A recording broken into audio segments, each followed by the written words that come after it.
Hello everyone, and welcome to another video. If you are new here, be sure to subscribe. We are almost at 200 subscribers.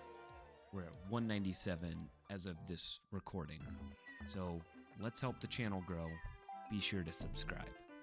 In this video, I did want to test myself and see if I could 100% all 4 mainline Pikmin games in 100 in-game days. I wasn't sure how challenging this would be since I've never tried to do a speedrun for Pikmin 4. I've beat the game using only reds. I did make a video about that, so if you do want to go ahead and check it out, it is posted. But I've never tried to see how quickly I could beat the game. I didn't have any hiccups in the series, except for day 4 when I tried to bring the space float back, and I didn't realize that the blue Pikmin were somehow stuck on a ledge that they should not have been stuck on. After that, Pikmin 1 was real smooth sailing for me. By day 7, I had 15 parts recovered, and the rest of the parts I needed were fairly close to each other, so I was able to snag those in just a few days. When I was doing this run, I thought that Pikmin 1 or 2 would be the shortest as I was doing this challenge, just because Pikmin 1 is short compared to the rest of the series and the content.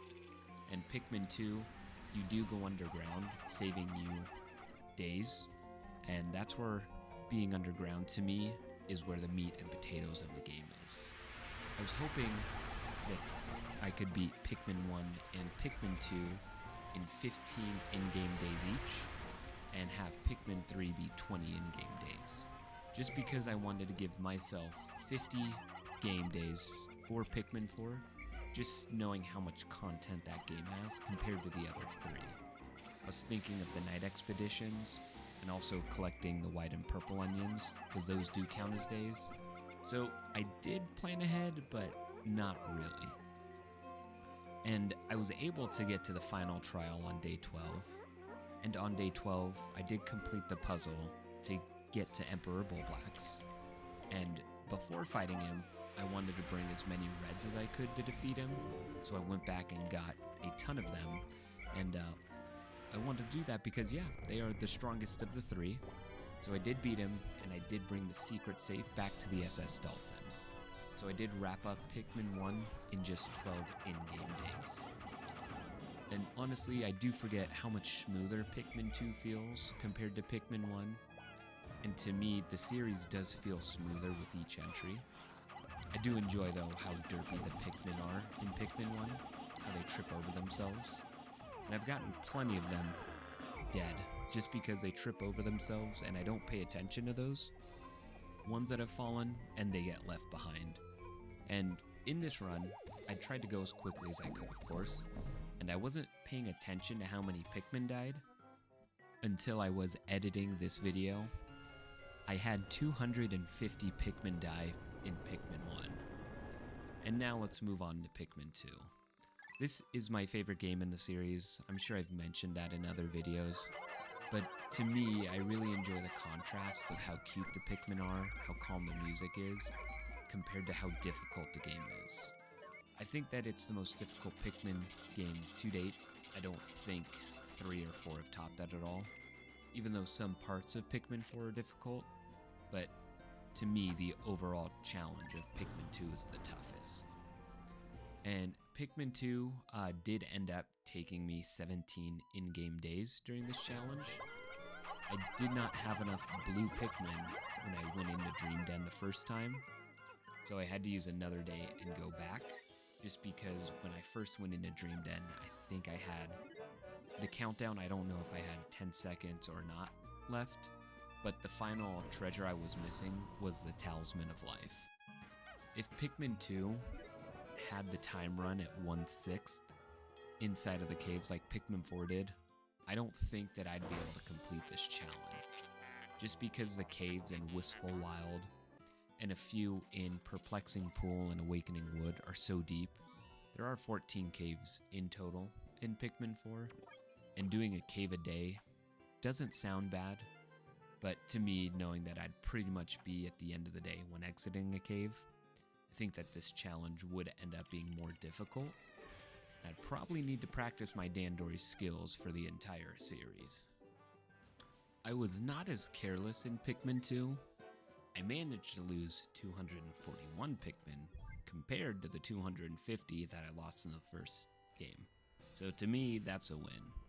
But after completing Pikmin 2, I did lose so far 491 Pikmin, and it has taken me a total of 29 in-game days. And let's move on now to Pikmin 3, of course, which is the next in the series. And I think I've beaten Pikmin 3 10 times or close to it. I honestly did not appreciate the game when it first came out. I thought it was great, but I always compared it to Pikmin 2, and I thought that it needed to be more difficult. And so, to me, it was always a game that was not as good as a previous entry. But I do think that I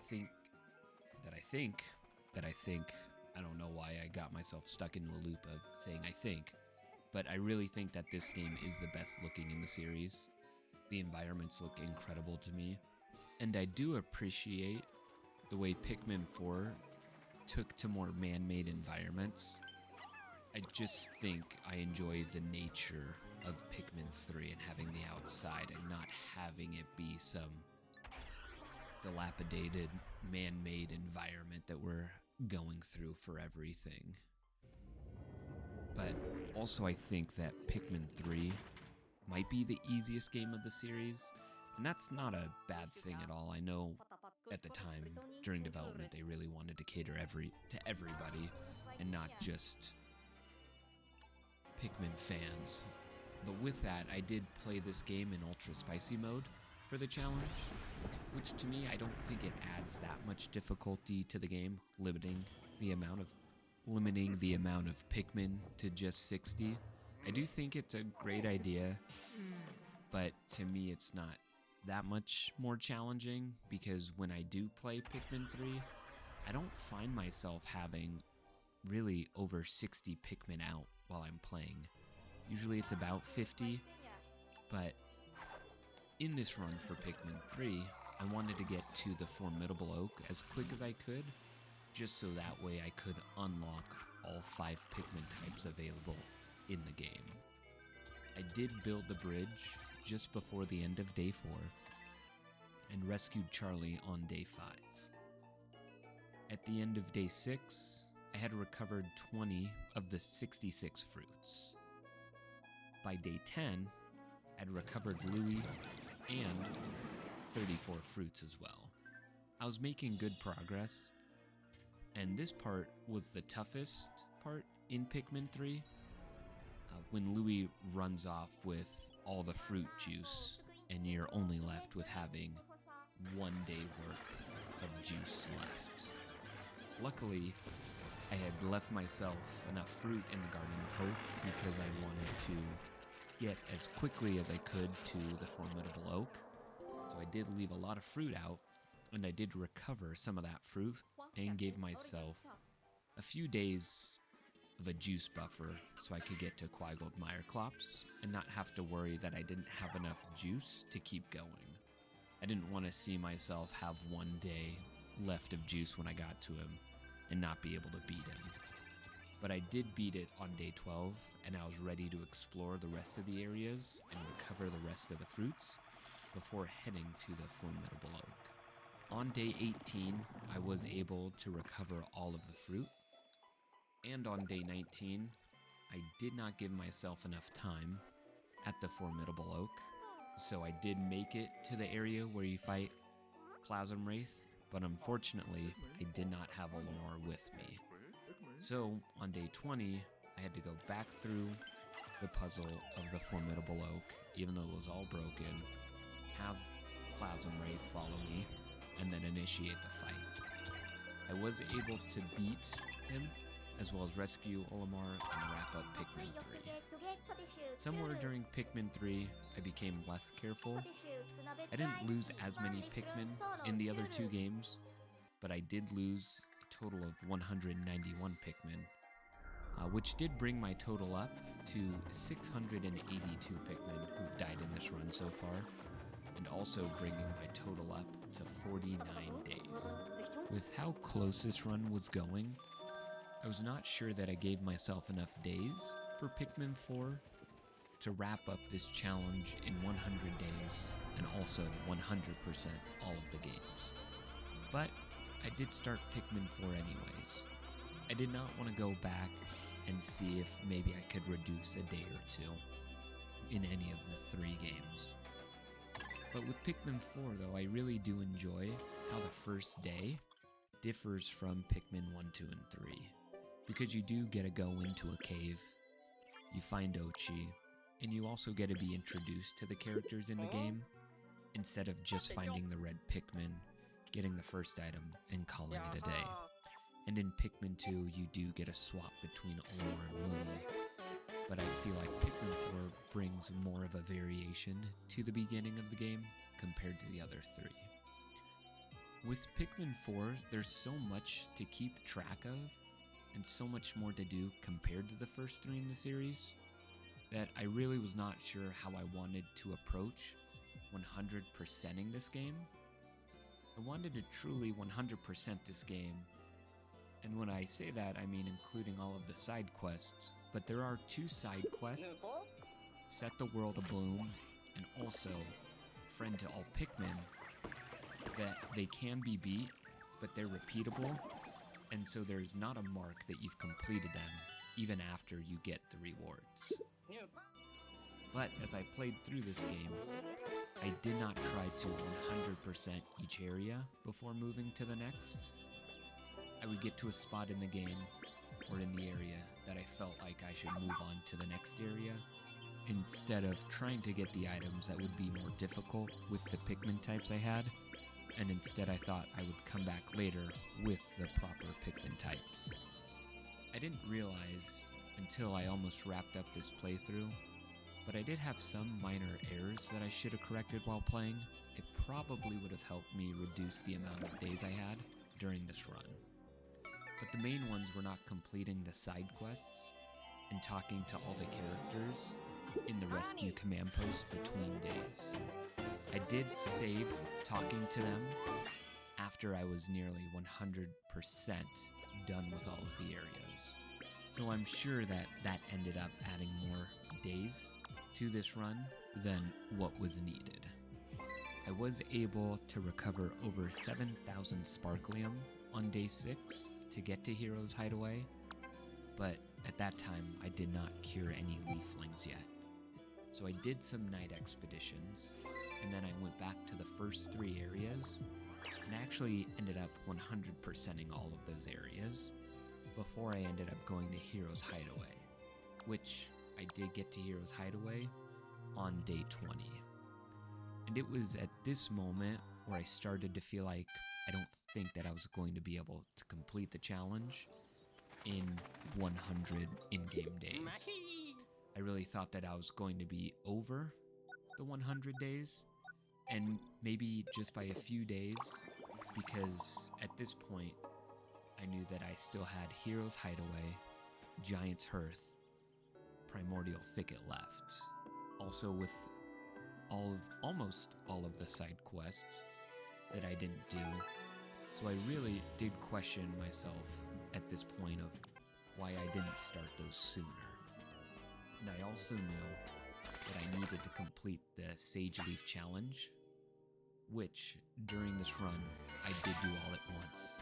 Because even if you do one of those parts and you come back, it counts as a day.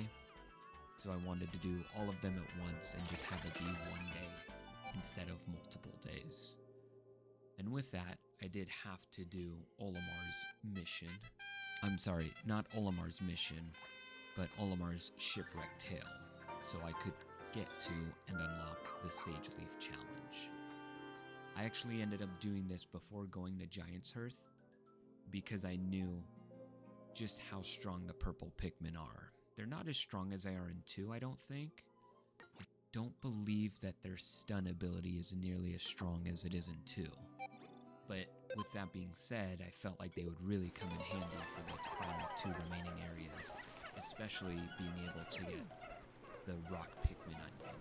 Also, during the Sage Leaf Challenge, I did not have Ochi all the way beefed up, which really didn't factor in too much until the final story, the Purple Key. I did have to try that a few times before I was able to complete it, so then I did go back to Hero's Hideaway. I cleaned up all the remaining items and caves I was missing, as well as completing a few more night expeditions. I did end up getting to Giant's Hearth on day 27, which at that time gave me just 24 days remaining. I went into Giant's Hearth making sure that I had enough Sparklium to unlock Primordial Thicket. I also saved Yorkie and the great Don Bergman to advance. Don Bergman to me will always be the single greatest Pikmin character, because he is the only character in the entire series so far that has a first and a last name. Everybody else just has a first name. I saved Giant's Hearth for last because I knew that Louis had his side quest, which contained his wants that Louis wants to eat. I knew that I needed 6 days for Louis, and I had it this time 4 more night expedition remaining. I was able to complete Cavern for a King on day 29. So after that, I did all the night expeditions, and I headed off to finish Giant's Hearth. By day 36, I did 100% all of the areas. After day 36, I went on to complete all of the side quests, as well as Louis' Fit for a Feast mission. There was one of the side quests, side missions, that gave me problems. Building Goodwill. Not because it was challenging, but because I was missing one last structure that I did not build, and I was not sure where it was. So, during Louis' Fit for a Feast mission, I used those days to look at the map and go through every single cave to see where I was missing the last structure. It turns out it was inside the mud pit. There's a wall that you don't have to build in order to continue advancing in that cave. So when I was first in there, I did not build it. Luckily, I did build it, and I ended up wrapping up that side quest, side mission. So at this point, I went back, talked to all the characters, and I did 100% Pikmin 4. During Pikmin 4, I had lost 142 Pikmin, which, adding up all of them, made me have a grand total of 824 Pikmin I lost during this entire challenge. I'm glad that Olimar's Shipwreck Tale does not count as days, because that may have put me over my goal of 100 days. With that being said, Pikmin 4 ended up taking me 43 days, which brought my grand total to 92 days to 100% all 4 Pikmin games. This was a really fun challenge, and if there are any Pikmin fans out there that are wanting to do this, I strongly urge you to do so. But with that being said, thank you guys for watching. Until the next video, take care.